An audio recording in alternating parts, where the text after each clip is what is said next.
A request came in as a comment from one of the viewers of this channel that asked that I demonstrate some alternate strategies for the group by, specifically the compare function argument. A very common use of the compare argument is to create bin ranges. What I mean by bin range is when you add up a series of values until it reaches a set limit and then start a new group, and then repeat that process. The two examples I'm going to demonstrate in this video, one is where we have a series of load sizes from trucks, and let's say these trucks are bringing in loads of coal and they're dumping them into train cars. Well, once a train car reaches a certain limit, then you need to move on to the next train car. So let's say we took these particular trucks, which total up to just over 3,600 kilograms, and at that point you've reached the weight limit of the train car. So then you have to start a new train car. So which trucks dump their contents into which train cars? That example is going to have a hard-coded weight limit for each train car. But my second example is where we have a list of hundreds of employees, and we want to set these employees up as teams, maybe for some event. The reset value is going to be the number of team members. So maybe each team has a limit of 10 team members. How do we list all of the teams with their respective members? We'll start off with a hard-coded value, but then I'll show you how you can bring in a parameter where the user gets to pick their team size, and then the query will group the team members by that set team size. And at the very end of the video, I'll show you how you can randomize the team members' names instead of pulling them in order like our first example will. Be sure to download these files from the link in the video description that contain the starter file, as well as the solution file that has every step fully documented so you understand what everything is doing and what each step is responsible for. We'll begin with our truckload example. When these trucks drop off their contents, the rail car has a maximum capacity of 3,000 kilograms. So how many trucks can we accept coal from before we reach the rail car weight limit and have to start a new rail car? I have a table here called truckloads, and we're going to go up to data and bring that into Power Query.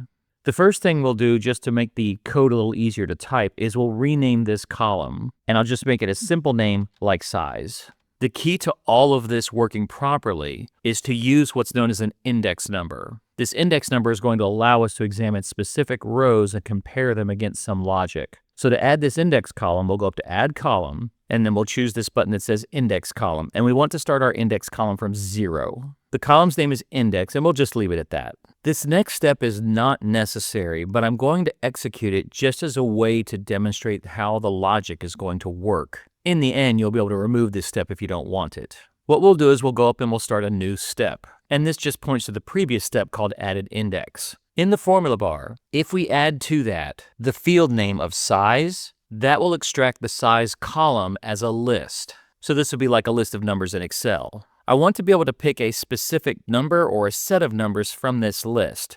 So to do this, I'm going to wrap the added index size formula inside of a list.range function. The first argument is the list of numbers. The second argument is an offset position. Since I want to start grabbing numbers from the very beginning, I don't want to offset anything, so I'll just type in a 0, comma, how many numbers do you want to extract from the list starting at the 0th position? And let's just say I want to extract one number. I'll close parentheses and hit enter, and we see the number 269. If I back up a step, you can see that 269 was the first value in the size column. Now, if I were to change that third argument from 1 to 5, then I would get 5 numbers starting from the 0th position. What I want to do is add those numbers together.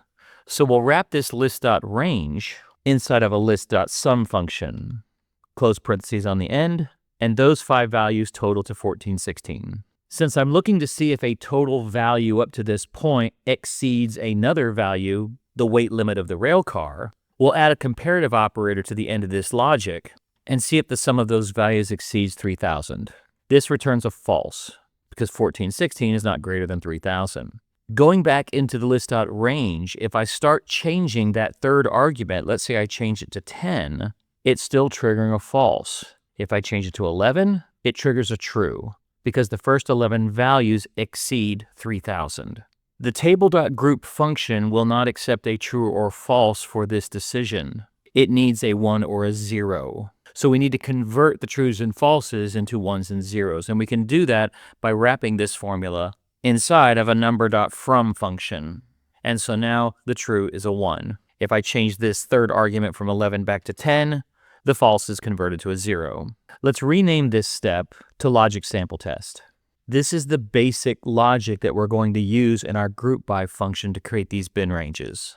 Since this has changed my data, I need a way to get back to this added index step to the original table. So after the logic sample test, we'll go up to the formula bar and start a new formula, a new step, and we'll tell it to go back to the added index step.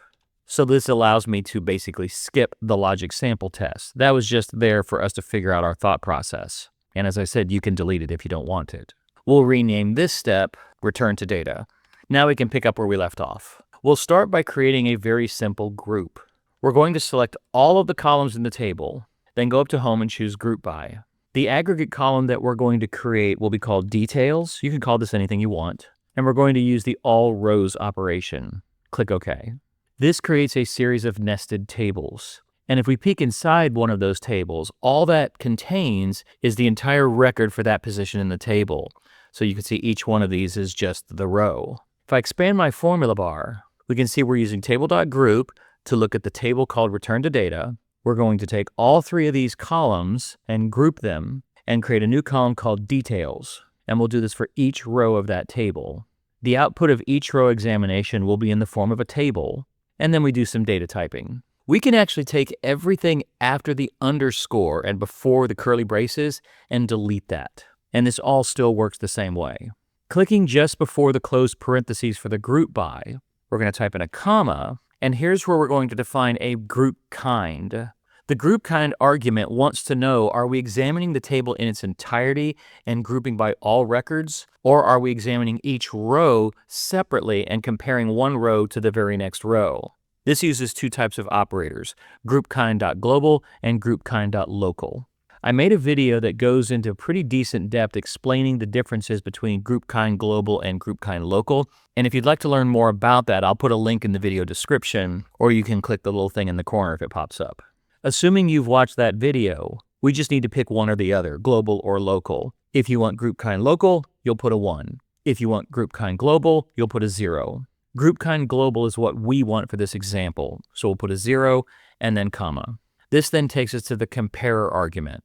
In that video I just mentioned, we explore using the comparer argument to adjust for case sensitivity or case insensitivity. This video is what takes it into another direction, and this is for creating what are called bin ranges. This argument can accept a function. When working with table.group, the function assumes you're going to feed it two values. These two values would be two rows, so those rows can be compared against one another. In order to push those rows into the function, we need to create two variables. I'm going to drop down a row just for readability. In parentheses, we need to give these two variables names. Now you can call them anything you want, but most people will refer to these as current and next, because you're going to examine the current row against the next row. But you could call this A and B, X and Y, it doesn't matter. After those parentheses, we're going to type in an equals and a greater than. This tells Power Query to feed those arguments into the following formula. And this is where we're going to use the formula from that logic sample test. So we'll start with a list.range function. We need to look at the table from the return to data step, but specifically the size column, comma. The next argument in list.range was the offset.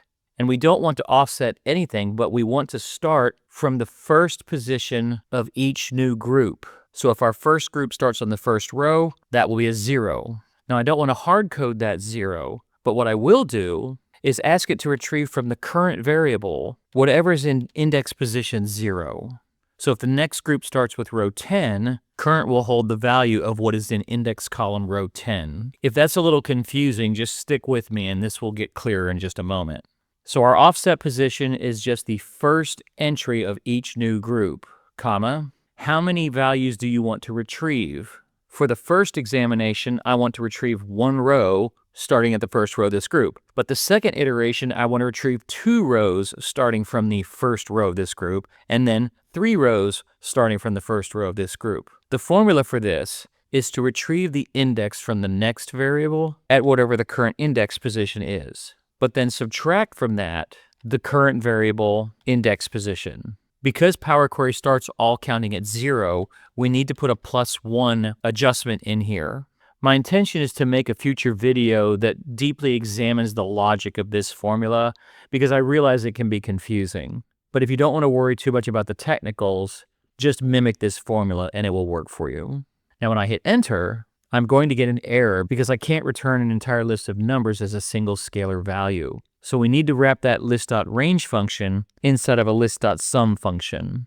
We'll add our close parentheses for list.sum, hit enter, and we get another set of nested tables.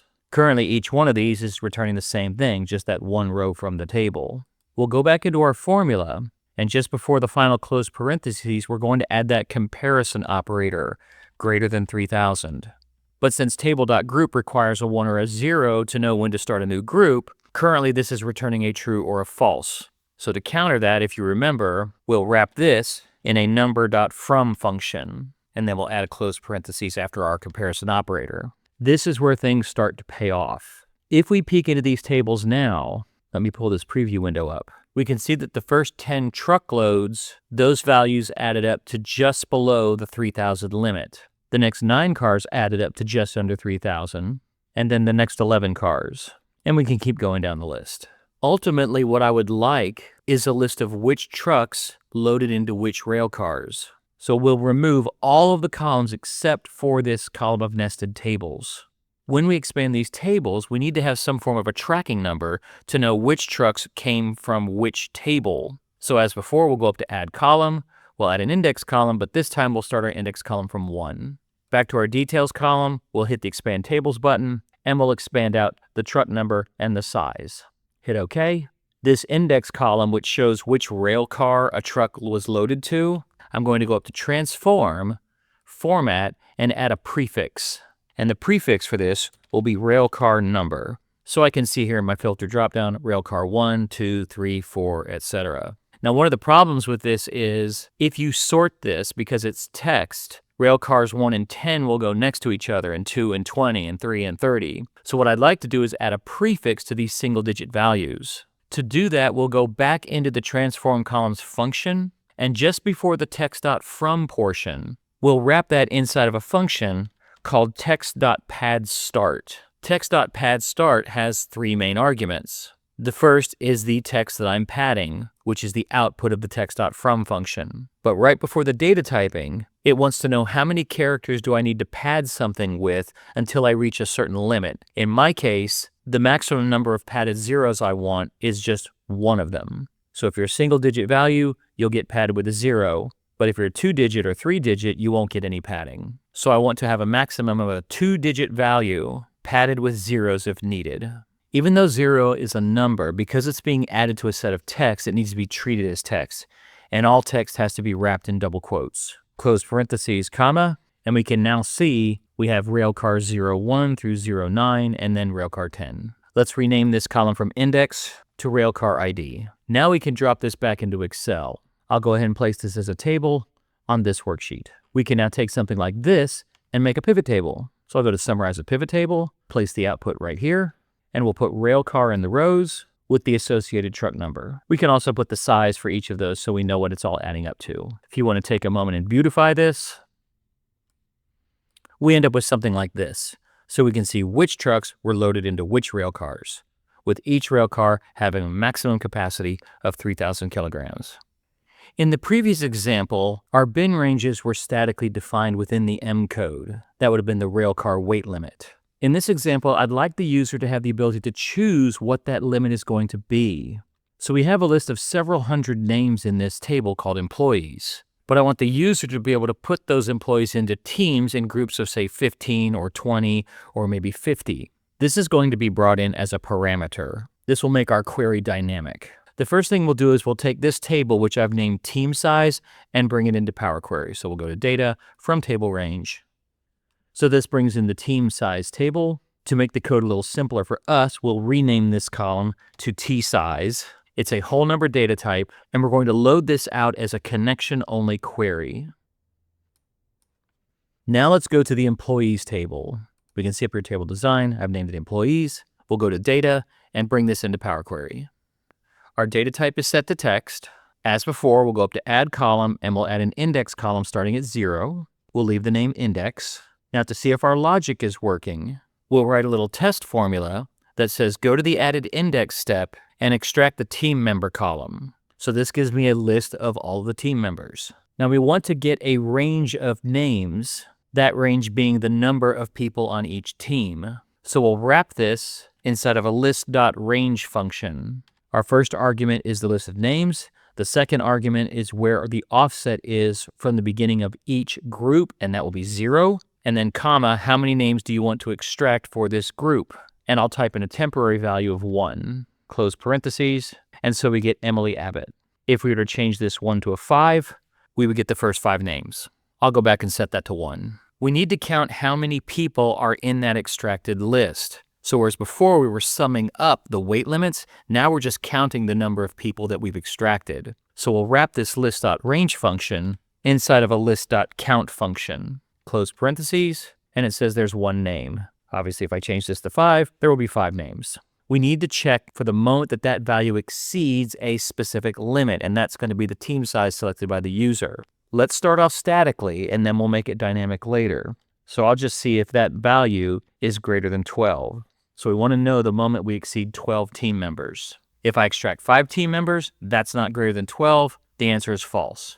But if I change that 5 to 13, the answer is true. We've exceeded the team maximum size. Now remember, table.group will not accept true and false as the trigger to start a new group. It needs a 1 or a 0. So we'll wrap this formula inside of a number.from function. And now we can see 1 is true. We've exceeded the team size. If I change it back to 5, 0 is false. We've yet to exceed team size. Let's rename this step to logic sample test. We can delete this in the end if we want, but this at least reminds us how we need to create the logic for the group by. To return back to added index, we'll start a new step in the formula bar, and we'll just tell it to look at the added index step. So this essentially loops us back. We'll rename that to return to data. Now to create the grouping, we'll select both of these columns, go up to group by, we'll create a new aggregation column called details, and this will use the all rows operation. Peeking inside each of these tables, each table is just the 1 row. If I expand my formula bar, I can take everything after the underscore and just before the curly braces and delete that. Everything still works the same way. But now, just before the close parentheses, we're going to add a comma. The group kind argument wants to know, are we using group kind global or group kind local? We're using group kind global, so we put a 0, comma. What's the comparer function? We need to start feeding the comparer function pairs of adjacent rows and start counting at which point we exceed a set value. Let's drop down a couple rows for readability. The 2 arguments are going to be called current and next, and those are going to be fed into a formula. Ultimately, this will mimic the logic of the logic sample test. So we'll start with a list.range function.